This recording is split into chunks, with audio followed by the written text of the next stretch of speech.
అనుదినమన్న శ్రోతలకు మన ప్రభువును రక్షకుడై ఉన్న యేసుక్రీస్తు సరిసాటి లేని మహా గొప్ప పరిశుద్ధమైన నామమునందు శుభములు. నేడు 2024 సంవత్సరము మే మాసము 28వ తారీఖు మంగళవారం నాటి ధ్యానాంశము భూమి యొక్క వంశములు.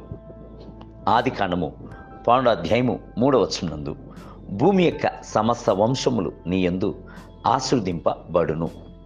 ప్రభు మిమ్ములను ఆశీర్వదించుచున్నాడు, మీ యొక్క కుటుంబమును ఆశీర్వదించుచున్నాడు. అంత మాత్రమే కాదు, మీ ద్వారా భూమి యందు గల సమస్త వంశములను ఆశీర్వదింపబడును అని చెప్పుచున్నాడు.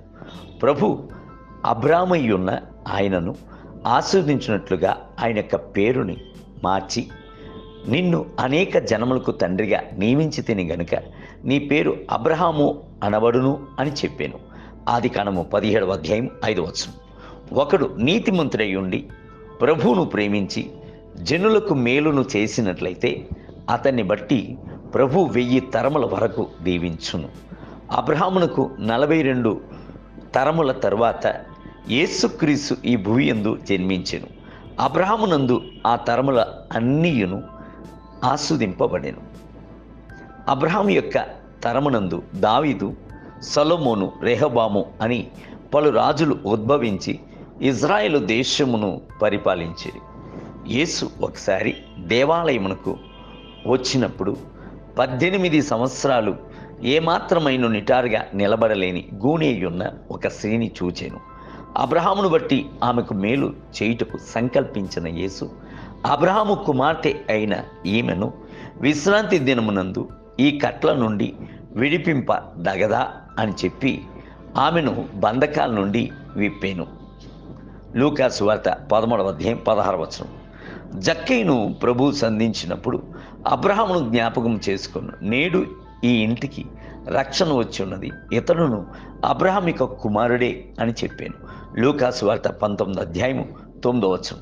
అబ్రహామునందు భూమి యొక్క సమస్త వంశములను ఆస్వాదించబడును అని చెప్పిన వాడు అబ్రహామును జ్ఞాపకం చేసుకొని జక్కయ్యకు రక్షణ ఆనందమును ఇచ్చి ఆశీర్వదించాను. ఒక తండ్రి గొప్ప ఔన్నత్యమైన అంతస్తునందు ఉండినట్లయితే బిడ్డలకు ఘనత లభించును. తండ్రి యొక్క పేరును చెప్పుకొనుచు వారు అనేకమైన వాటిని సాధించేది.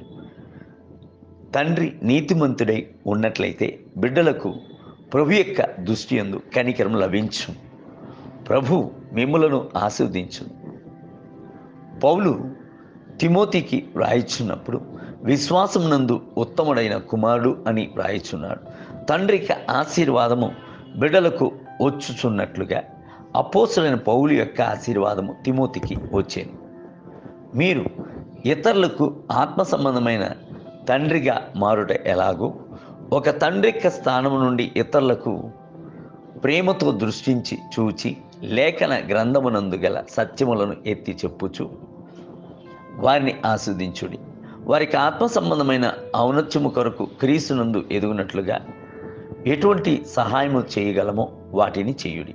అయ్యా, మీ ద్వారా నేను వ్యాధి నుండి విడిపించబడి ఉన్నాను, సాతాను యొక్క పట్టు నుండి కాపాడబడి ఉన్నాను, మీ ద్వారా సువార్తను విని రక్షింపబడి ఉన్నాను, మీరు ప్రార్థించినప్పుడే నేను పరిశుద్ధాత్మిక అభిషేకంను పొందుకొని ఉన్నాను అని ప్రజలు మిమ్మల్ని గూర్చి చెప్పవలెను.